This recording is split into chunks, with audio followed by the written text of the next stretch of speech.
கொட்டாங்குச்சின்னா எந்த அளவுக்கு வேஸ்ட் பண்ணுறோமோ அந்த அளவுக்கு இப்போ யூஸ்ஃபுல்ன்றது எனக்கு இப்போ தான் தெரியுது.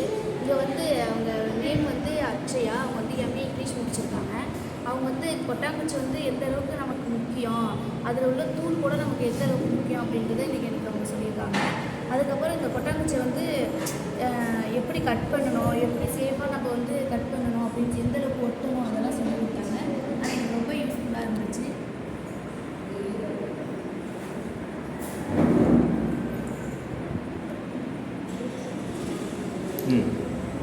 அதுக்கப்புறம் நான் இந்த பூவை செஞ்சேன். பூவை ஃபஸ்ட்டு வந்து ஒரு கொட்டாங்குச்சி எடுத்து ரவுண்ட் ஷேப்பில் நம்ம கட் பண்ணிக்கிட்டோம். அதை வந்து ஒரு ஷீட் பேப்பரில் நம்ம தேய்ச்சிக்கிட்டு அது வந்து பளிச்சுன்னு ஆனதுக்கப்புறம் இந்த ஷேப் நம்ம கட் பண்ணி இதெல்லாம் நம்ம செஞ்சு இதை வந்து ஒட்டினதுக்கப்புறம் இந்த இந்த சைஸோட பெரிய சைஸ் பூ நம்ம செய்கிறோம். அதே அந்த சைஸை விட கொஞ்சம் பெரிய சைஸ் இந்த பூவை நம்ம கட் பண்ணுறோம்.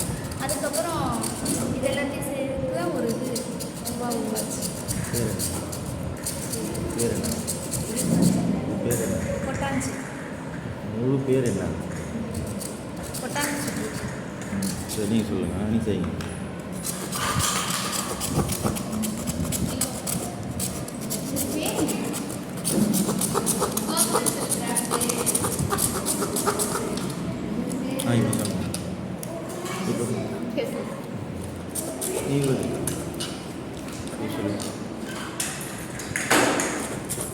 நீ என்னென்னலாம் உங்களுக்கு சொல்லி கொடுத்தீங்க?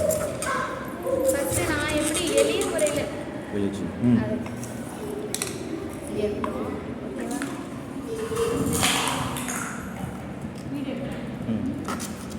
ஃபஸ்ட்டு நான் எளிய முறையில் நான் அவங்களுக்கு ஃபஸ்ட்டு சொல்லிக் கொடுக்க ஆரம்பித்தேன். நான் மிஷின்ஸ் யூஸ் பண்ணி எவ்வளோ அட்வான்ஸாக நான் பண்ணிக்கிட்டு இருக்கேன். ஆனால் மிஷின்ஸ்லாம் இல்லாமல் நான் ஃபஸ்ட்டு எப்படி ஆரம்பித்தனோ அதே மாதிரி கோகனட் ஷெல்லில் வெறும் ஆஷா பிளேட் மட்டுமே வச்சு இவ்வளோ பெரிய நான் சொல்லிக் கொடுத்ததை வச்சு இவங்க இன்றைக்கி ஃபுல்லாகவே ஒர்க் பண்ணியிருக்காங்க.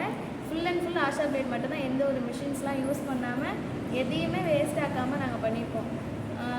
நிறைய எல்லாருக்கும் கலந்துக்கிட்டவங்க எல்லாருமே நான் சொல்கிறத அப்படியே ஃபாலோ பண்ணி சின்ன விஷயமா இருந்தாலும் சரி பெரிய பொருளாக இருந்தாலும் சரி அப்படியே நான் என்ன சொல்கிறேன்னா அப்படியே செஞ்சு ஒன்று செஞ்சு என்கிட்ட காட்டினாங்க.